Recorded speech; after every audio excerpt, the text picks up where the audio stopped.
Okay, I think we're ready to begin. First, I'd like to welcome everyone. My name is Ed Arnold, and I'm Vice President of Products here at Leverage Point. This is another half-hour webinar in our monthly series of thought leadership in the area of pricing, sales, and marketing, sponsored by Leverage Point. Today's webinar is titled Maximizing ROI in Product Development. Leverage Point is the only software solution for value-based pricing. We offer a cloud-based collaboration platform that links all cross-functional team members involved in building and executing a value-based strategy. You can find out more about us by visiting our website, leveragepoint.com. That's where you'll find a recording and download of the slides for this and all our previous webinars, plus much more.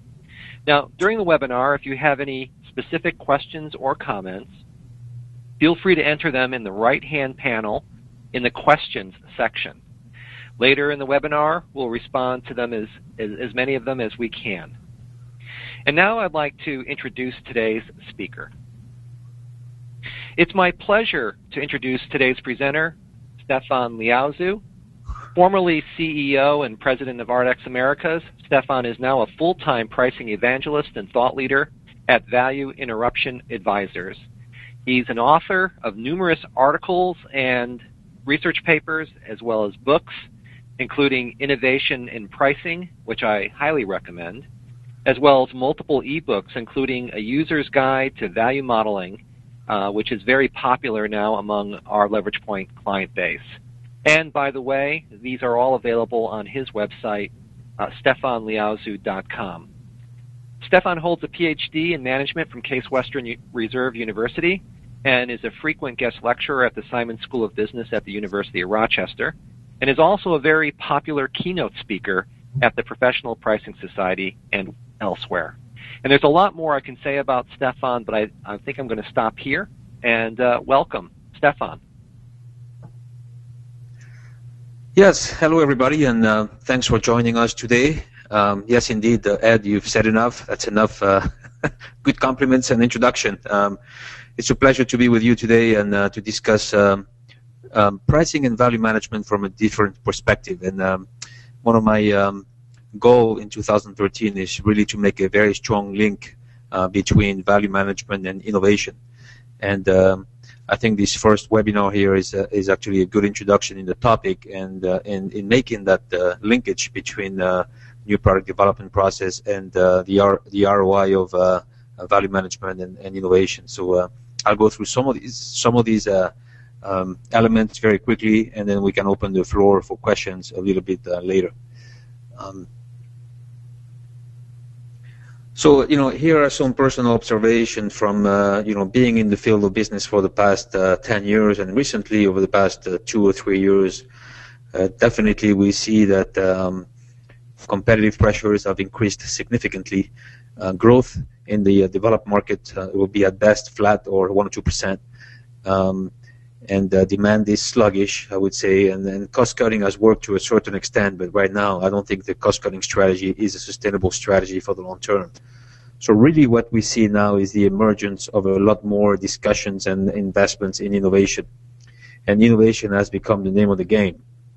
But innovation is also needs to be executed and needs to have a payback, and I think more and more now companies are looking at how to calculate the ROI of innovation, how to be even more differentiated by investing more wisely in the front end of innovation. And one of these sector, I would say, or dimension is to look at how to screen projects in the innovation pipeline, and from the traditional matrices that you will see in your Stagegate processes, for example, to maybe looking at how to best look at innovation from a differentiation lens. And especially when you look at new to the world breakthrough innovations that really needs to be measured in terms of not only profitability but differential value. And this is an area where you can use the Leverage Point platform and the EVE method to start screening your projects early on and really maximize your ROI by paying attention both to profit and differential value. So you may have seen that I call that a revolution. Again, being French, I do like that word, revolution. But it's really, everything starts with a very strong approach to strategic innovation before you even get into value management. I think, as I mentioned before, innovation is the name of the game. And you use innovation and creativity and disruption to really create value. And that value that you create really generates differentiation in the market. So it has to be serious differentiation. And there we get into the perception of differentiation, where sometimes many leaders are delusional about, yes, we're differentiated, where in fact they're not. So we're really talking here about competitive advantage and true differentiation. So for, value creation, value assessment, and value capture are really an unbreakable chain. And many companies will go straight from value creation to value capture, trying to capture something they don't measure. And I truly believe that you have to go step by step and spend a lot of time as well measuring and assessing value before you can capture it through pricing. And then the cycle goes on, and you generate through price realization a greater level of profit. And obviously, the intention here is to constantly reinvest in innovation and make the cycle go around. So you look at companies in high tech or in the CPGs, there you'll see innovation investments at between 12, 14, 20% of sales, where they constantly re-inject a strong investment in innovation to continue the process of value creation, value measurement, and value capture. So I think it's critical to keep that in mind, that there is a strong connection between innovation, value, and pricing. Now, in the innovation process itself, and specifically in the new product development process, I think there is a need for more discussion on differentiation. And that degree of differentiation of value propositions really is rarely formally measured. And it's not measured through pricing research. It's not measured through value modeling. And I think pricing information, is parsimonious in the Stagegate or the NPD process, but it's not consistently, systematically managed through the product development process. So I think there is a need for more attention paid on value and pricing deliverables throughout the development stage for new products and new services, for that matter. And EVE really is one of the methods that you can use consistently, scientifically, to calculate your value drivers and how you can monetize your differentiation. So many companies, and I've met a few in my research, will invest a tremendous amount of money on a new product development process, and do quite a bit of work in engineering and testing and production ramp up. But at the end, their pricing decisions will be based often on legacy pricing or premium pricing, which is, let's use the old technology and put a premium on it, or let's use the competition and put a premium on it.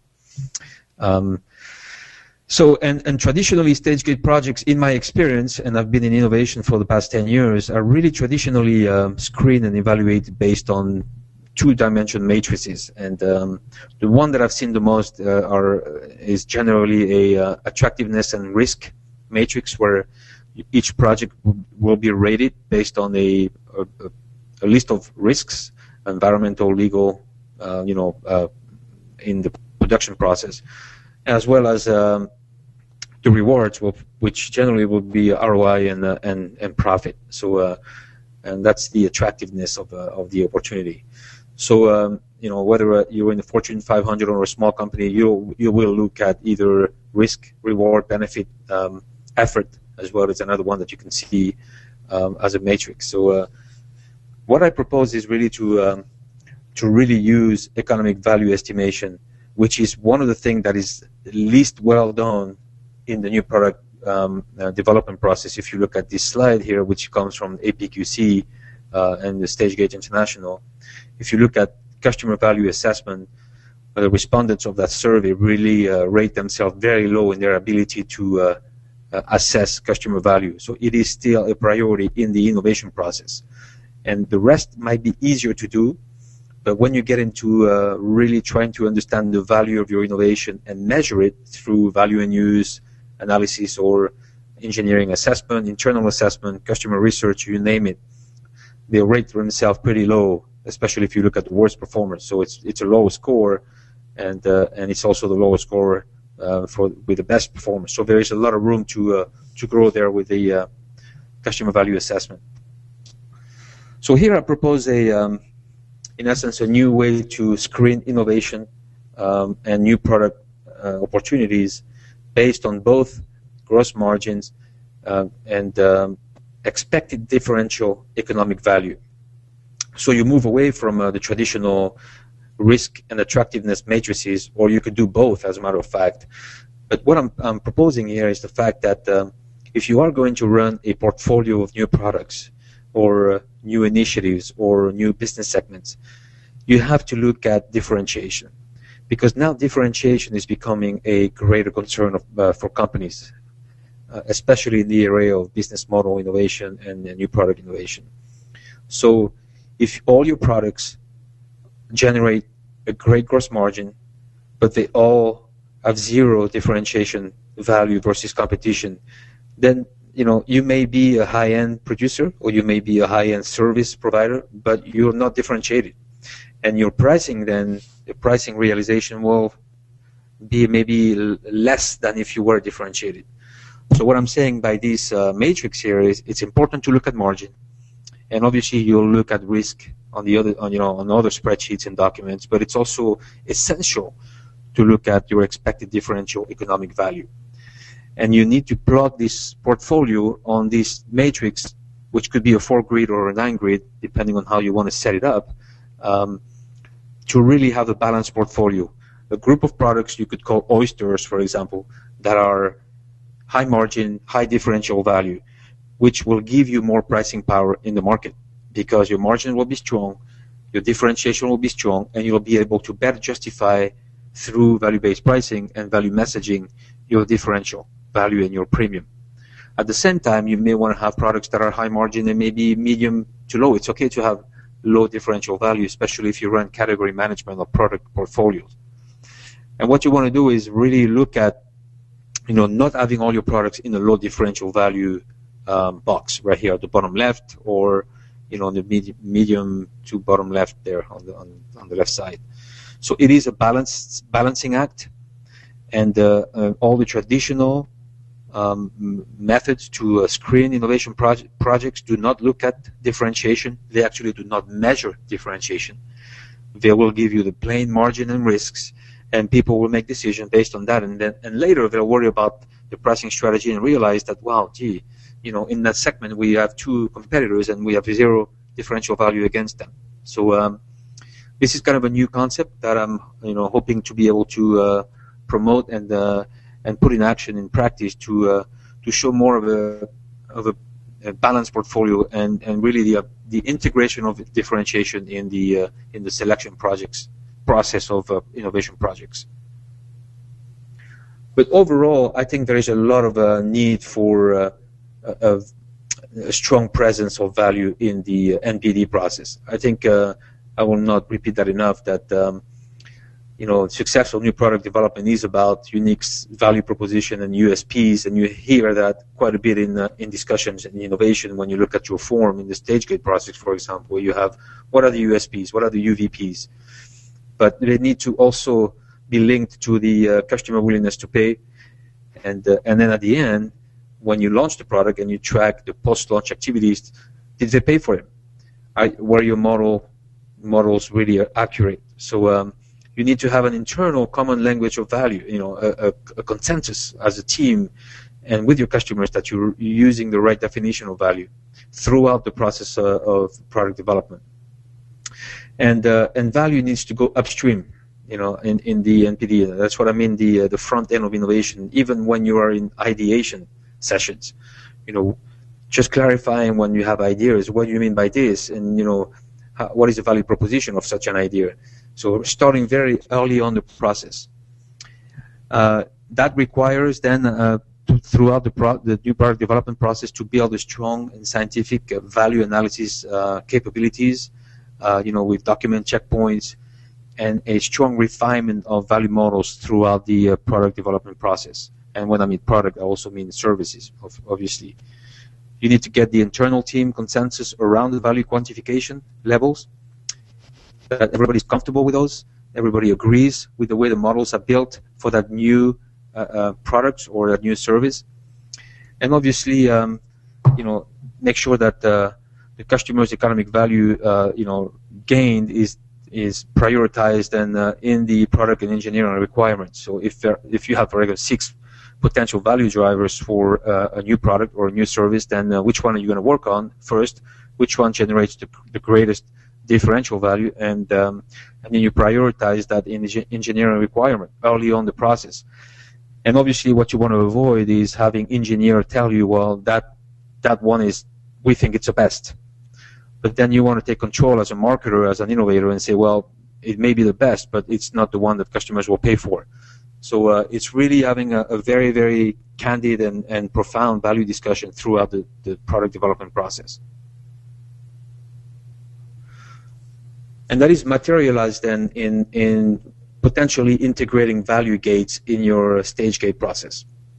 And this is, I didn't invent this. This was generated based on the paper published in 2004 by Hogan, where he proposed a methodology to increase the presence of value in the Stagegate process. You do have the traditional gates. You could have 5, 10, 7. I've seen all kinds of different formats for Stagegate, including a post-launch review.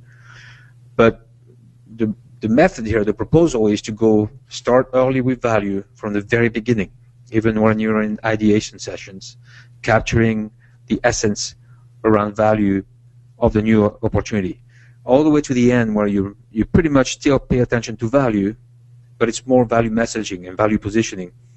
But you pay a lot more attention to pricing tactics, and do you have the right pricing strategy. So you move from left to right, and at each gate you have unique deliverables for value and pricing. Now, you could embed that in the Stagegate process, in the new product development process, but you could also have different value gates where maybe the pricing and the marketing team will work together at looking at the value drivers, signing off of them, looking at value proposition, making sure everybody's comfortable, and then linking the pricing strategy then to the value modeling and the value quantification process.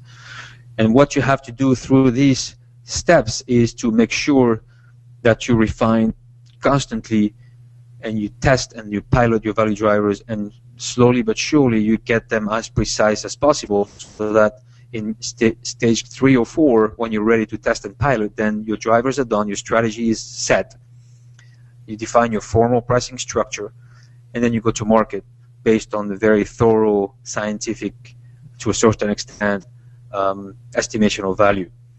When you're in launch, then the whole focus moves to value messaging by segment, really supporting the pricing strategy, and you establish quick feedback on customer willingness to pay. And based on where you are, then here at the launch phase, then you re-modify your value drivers. And then that's the beauty of doing this in the cloud using the Leverage Point platform, is that the fact that you could refine your models very quickly. And you don't have to reinvent them. You go in there, you unclick or click or change the assumptions in the formula, and then you can really refresh very quickly based on 15 customer visits post-launch, and you realize maybe you overestimated one element and customers is pushing back on 1 or 2 of the drivers, and then you can go back to headquarters and work with the pricing folks and the marketing folks and refresh all the value models and then resend them out to the field before you go national. So being able to do that dynamically in the platform is an excellent method to test your launch and then to go wide after that when go national on a launch, for example. So then when you finish the launch, and in post-launch is always a good idea to track your metrics, have post-launch debrief, and again, and do a post-mortem on your models. Did we get it right? Did we assume the right level of mathematics and calculations of the value drivers? And you can refine it and learn from it, so that the next product that's ready for launch may be using some of the drivers, but you're in constant refinement mode even after you're done with the product launch. So 2 elements here to remember. The first one is you screen your new product introduction and you put in there obviously profit margin or gross margin, but you put an element of differentiation, and then all these becomes a recurring discussion throughout the stage gate process and your new product development process to really, assess the value, capture the value through pricing, and make sure that you can correct it if there is a issues during the launch process. So really the takeaways for today is I cannot say it enough, and I do quite a bit of guest speaking around pricing and innovation, and I can tell you that a lot of companies think they have a pricing problem where in fact they have a business model problem. They do not innovate enough, and even if they do innovate, they do not differentiate enough and calculate the value of that differentiation. It is all about measuring, dollarizing your competitive advantage, and there's no better place to do it than in the innovation process. Now, a lot of companies get started in pricing and in value management and innovation, and they have a lot of existing business in the pipeline. You have to start somewhere. You could decide that, okay, the next 10 products will be going through the monetizing and the value modeling process. The bottom line is you need to start monetizing the differential value of your innovation and really help capture the value of that innovation through pricing. If you skip the measuring step, then you're going to try to capture something you don't understand or you don't know the value of. Okay? As well, when you manage your innovation projects, it is important to sort them using the differentiation axis that I mentioned before. And I really encourage you to try it and to set up your own matrix. Maybe you select 5 or 6 products that you have in the pipeline, and you use the economic value and the differential value, and you plot them on the matrix, and you introduce that to your team and see what the reactions are. It's not very complicated. You just have to find your own measurement system. And at the end of the day, if you do manage internally the new product development process, whether it's through Stagegate or any other methodology that you have in your company, then I really encourage you to use EVE throughout the process. And pay attention to value up front and pay more attention to pricing at the end. Do not start with pricing up front, because if you do start with pricing early on, then you may kill some opportunities right there, thinking the price is going to be too high, or you're going to base your pricing based on the old generation of products or something else that you used to do. The whole discussion up front is about value. Now, you could look at costing and you could measure competition, but many of the mistakes that are made up front in the new product introduction process is to pay too much attention to the legacy pricing. Oh, here is what the company is doing in Europe, or it is what the company has done in the past. Now, it's important to have this value discussion, calculate the differential value, and then plug that in the process and finish with a very strong pricing discussion, which is based on customer value. Not saying that you don't pay attention to cost and competition. You have to have that in there. But then you really put value at the center of your stage gate process or your new product development process. And that concludes my short speech. I am sure I went through a lot of different concepts, and I hope that we can have a good discussion. And I'll be writing a lot more this year of the linkage between innovation and pricing and value. Always check my website for the latest papers, and starting posting a lot of blogs, blog papers also on the Innovation Excellence blog. So you could check that out. And I look forward to having more interaction with pricing practitioners and hopefully getting to work a little bit closer with the innovation groups in your companies. Thanks very much. All right. Thank you so much, Stefan. Very informative presentation as always. And it looks like we do have a few questions, and we have time to answer some questions. And I'll ask our audience if you do want to pose a question about innovation and pricing, you can do so using the right-hand panel on your screen. Okay, so let's get to the questions, and I see some new questions are coming in right now as we speak. So let me dive right in here, Stefan, and the question is, what seems to be one of the stumbling blocks you have seen in the process to maximizing ROI in new product development?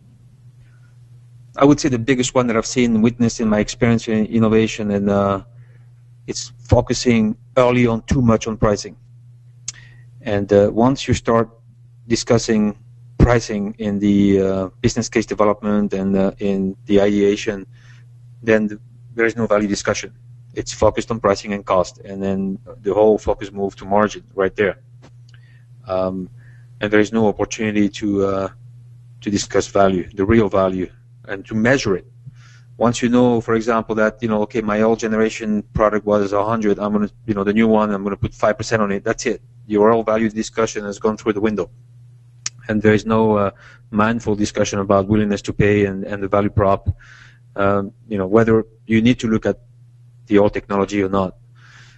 So this is, I would say, it's really a problem. It's really a bug up front and you may be missing an opportunity to really evaluate value and leaving a lot of money on the table right up front. Yeah, no, great answer, and I sort of I'm struck by in your wrap up, Stefan. You mentioned that in many situations, what people think is a pricing problem is really an innovation or a differentiation business issue, which I think is so true. Is so true that you can get wrapped up in the tactics of trying to set a price, but there's really some underlying issues going on in the organization. Mm-hmm.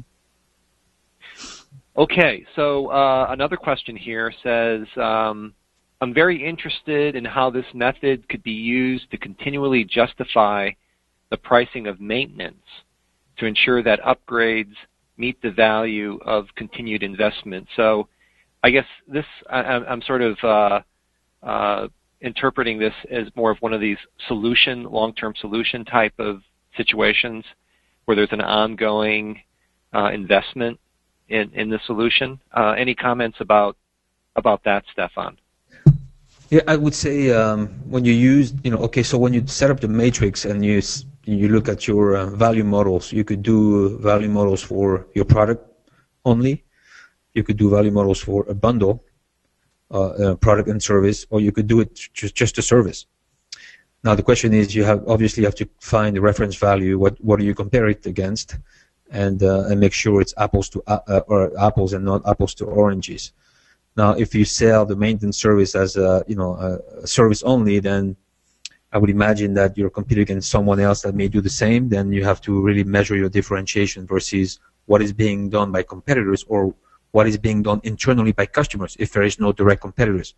So there's always something you can compare it to, a direct competitor or a process in place at the customer side of what they're doing today.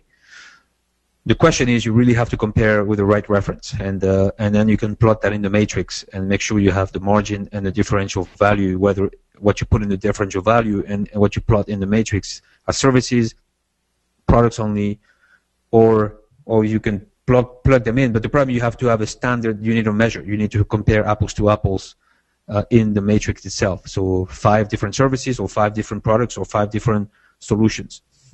So be careful when you use it that you don't combine things that really are not relevant based on the unit of measure. Okay.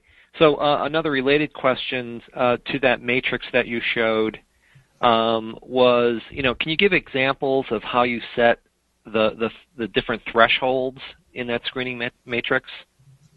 Yeah. So let's say that it all depends on the number of products you have. Obviously, if you look at averages, and you're going to have to do maybe a median split, low and high, based on all the calculated differential value you have. If you have 50 products that you launch at once or in the pipeline at any point of time, then you could do in 3 categories and do a 9 grid. And I think you could use Excel to really put, once you have the data, on how you measure either a median split or three parts based on high level, medium level and low level. So it's really, there's no standard approach. It's going to be based on the statistics in your spreadsheet of what's available in differential value. Now, if everybody is in between, let's say you have a per pound unit of measure and all the differential value of your products are between 50 cents per pound to $1.02, then I would recommend you probably do a median split, high and low. But if you have a lot of variation, based on commodity products versus highly differentiated product, then you could do more of a three-way split on the scale. But Excel can do that for you very quickly based on averages and median and and division of numbers, I would say. All right. So the other questions are more, I would say, organizational in terms of what's the best way of encouraging team collaboration in the new product development? Well, doing that exercise is an excellent way. Traditionally, you will see in the Stagegate meetings, in the gate reviews, or just in innovation councils, or you will see marketing, and you will see sales, R&D for sure, some finance folks. But in my experience in previous companies, I really encourage the pricing team to sit on all the innovation council, and vice versa, the innovation representative to sit on the pricing council, so that when the discussions happen on new products, then new product pricing, then everybody speaks the same language, and they all go through the preparations together. Now, in the innovation council, when you review your portfolio of products, then you can decide to categorize categorize your pipeline using the matrix: high differential value, medium, low, and you can actually name them and create some areas and name them. The elephant, the pearl, the dog, etc., and really put the differentiation message right at the center of your screening process. And because you're measuring it, and you're one of these pioneer companies that do this, that does this, and it's great. And it's doing this requires the pricing folks working with the marketing guys, working with the innovation guys, and maybe market research being on the table, and the sales team to really validate some of the drivers. So it is a way to encourage team collaboration and to converge towards one common definition of value and differentiation. So I highly encourage you to experiment with it, because it's a powerful tool to bring people on the same page, share the same language, and then at the end, come up with a new. I think it's innovation in innovation. And I can tell you that if you go to top management, a CEO or a chief marketing officer, and you tell them, hey, we ranked all our new product ideas in terms of differential value and competitive advantage, they'll you, oh, wow, that's just new. And if you tell them we actually measured differential value and we know exactly, how much additional dollars we're going to, in savings or value we're going to bring to the customers, that's even better. So those are powerful methods, and if you can do it, then it's good for you, and it's good for then later in the process when you set up your pricing strategy and you capture value in the market. Okay, so here's another question that just came in. It says, when doing portfolio analysis, even early in the ideation process, one must estimate the selling prices to forecast revenue, profit, etc., and ultimately the risk-adjusted NPV. And I guess the question is, how do you keep the EVE and price estimation separate in this early phase of ideation so you don't lose sight of the EVE? So I guess it's... Yeah, that's a good point. That's a good point, because most of the time you have to create a marketing plan, a business plan, and you have to estimate an initial pricing level.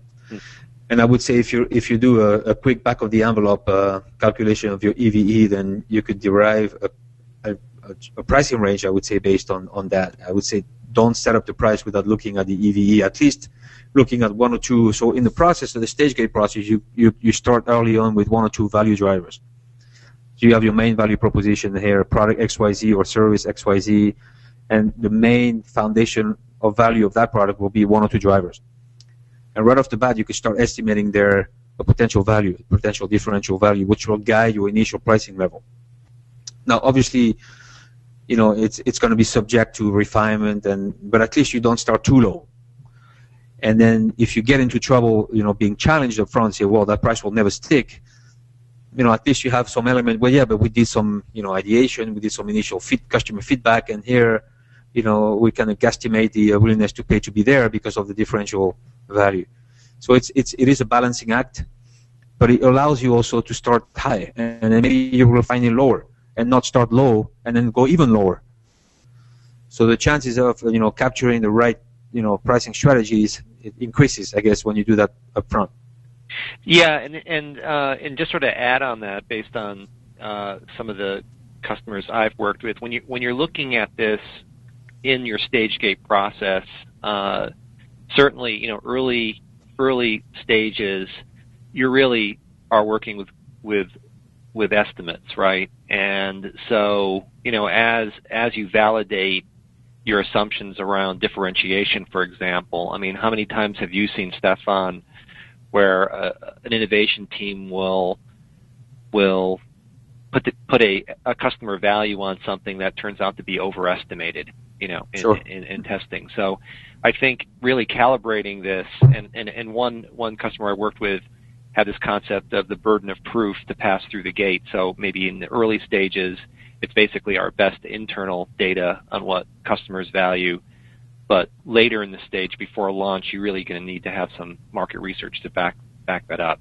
So, and you could use your sales force to really validate that up front. I mean, if your sales team is involved in the initial process of innovation, then they'll tell you right away, yeah, this is great news for the customer, and I think they'll pay $2 more, and not $5. So right there, you can refine already the initial range. Yeah, no, absolutely, and I think it's part of a learning testing process, and iterations are really the way to work, and that's really one of the beauties of having a Stagegate process. It is an iterative process. I think traditionally people put a lot of time trying to get a quote right answer, but that answer obviously is a moving target as you get more information about customers and competitors. This discussion has generated even more questions, and here's another one. We are launching a new product in 2 years.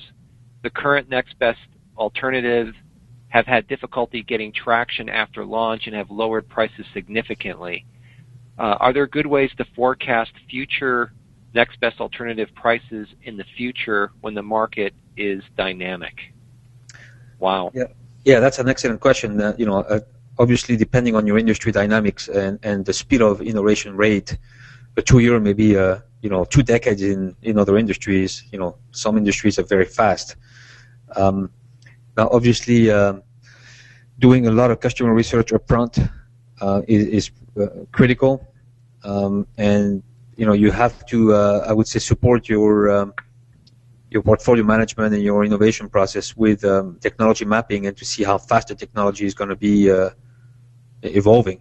If you have very vertical S curves, or if you have long S curves with low ramp up, and and you stay in plateau for a while. So I think there's no easy answer to this. You have to know your industry, you have to know your dynamics, and you look at, obviously you study the past. But if you had a low traction on the first generation product, then maybe the initial customer research was had issues, or the value prop of this technology was not properly set or scoped, or so I would recommend that you do post-mortem on that, and try to learn from that, and go even more into the value in use analysis, and try to understand what happened in the value drivers that led to that situation, and do better next time. So it is an iteration that, but 2 years is a long time, I must admit, especially right now when you look at the cycles, and they're accelerating, and they're up and down very quickly. So another thing that companies are working on is accelerating their innovation cycle, right. Especially in the car industry, for example, where you see these new models being turned around in 1 to 18 months instead of 3 to 5 years in the past. So right. Things are picking up fast. Yeah, I mean, I think being agile is really the key, right? Because you'll never get it perfect, but be able to quickly respond and reformulate your offers as fast as possible has to be a huge competitive advantage in any industry. Of course, the time scale differs depending on what you're making, but that seems to be a competitive advantage. I guess as a wrap-up question, since we're talking about Stagegate and we are talking about value, I mean, what sort of final advice would you give, Stefan, on how do you integrate value into a Stagegate process? Well, my advice will be not creating another, layer of paperwork, and you could if you want to have dedicated value gates, it's good. You can do that, especially for maybe level 1 radical innovations, to have value gates. But in your Stagegate, just simply having maybe one document with value and pricing in it, and documenting the as you mentioned, the burden of proof and the refinements, and making the changes to the pricing structure, and just adding a couple of deliverables at each gate that the pricing team feels is in charge of, working with marketing, and at the end it becomes one of the criteria to move to the next gate. Do you have the value modeling done? Yes, no. Do you have the pricing structure pretty much elaborated? Do you have your value messages in place? So that actually you have a systematic way of integrating value and pricing in your new product development process. Yeah, I totally agree, and I think that's one of the things that our customers tell us, with having a sort of a consistent way of looking at a value model, where it's basically one page where you can drill into the assumption, very quick to evaluate those sorts of things, as opposed to having a very dense report or PowerPoint presentation. So be able to look at things quickly, interpret them, provide feedback, iterate is sort of key, because you have to be able to move quickly in this business. All right, so I think that's our time for today. I'll answer the question that we always get asked, which is when will this be available in either hard copy or as a recording? The answer is probably next week. We will have it up on our website, and we will send an email to all our participants so they can get a copy of the presentation and actually listen to the recording as well. We'll also put the Q&A on our blog like we usually do, because I find that this is a great reference to go back to. There's just so much content here. It's just great to be able to refer back to it. So with that, I'll thank Stefan one last time. Thank you very much. And thank the audience. Until next time.